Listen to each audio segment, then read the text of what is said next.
Si posem restriccions a l'entrada de dades, aconseguirem reduir el número d'errors. Això és el que ens permet fer l'opció Validació de les dades. Aquesta opció la trobem al menú Datos, Validació de datos. Se'ns obrirà el següent quadre de diàleg que haurem de definir. Tot seguit ho posarem en pràctica. Voldrem que a les columnes primera, segona i tercera avaluació només siguin admesos valors entre 0 i 10 amb decimals. Bé, començarem per seleccionar les celdes. Així doncs, seleccionem el rang de celdes i tornem a fer el camí Datos, Validació de datos. Tot seguit anirem a Permetre, on definirem que només volem valors numèrics decimals.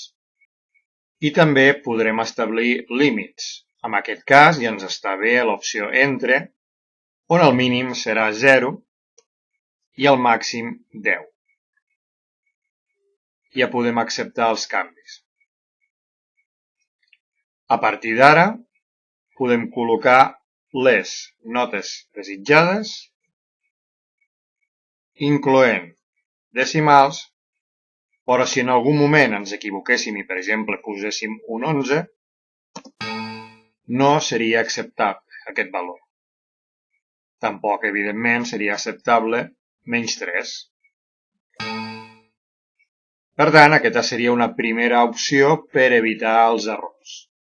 A banda d'establir aquests límits, també podem posar avisos que ajuden els nostres usuaris o nosaltres mateixos.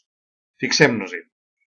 Torno a seleccionar les celdes anteriorment definides i tornem a anar a menú Datos, Validació de datos. Comprovem els límits anteriorment definits, però ara anirem a Mensaje d'entrada, on indicarem als nostres usuaris que han de posar una nota entre 0 i 10. I a banda d'aquest avís, també a missatge d'error, si s'arribessin a equivocar, posaríem un altre avís. Atenció, només valors entre 0 i 10. En aquest cas només és admissible valors entre 0 i 10, és a dir, no acceptarà cap altre valor.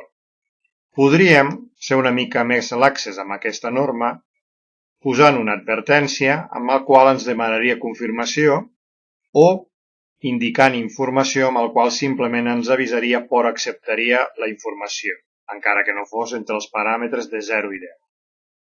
Ara ho deixarem en detener i acceptem. Ja podem comprovar que en totes les celdes ens recorda que s'ha de posar una nota entre 0 i 10. Si a pesar d'aquesta advertència ens equivoquem, no ens deixarà a l'error. Indica el que hem escrit anteriorment. Podem tornar-ho a provar i ens ho tornarà a dir.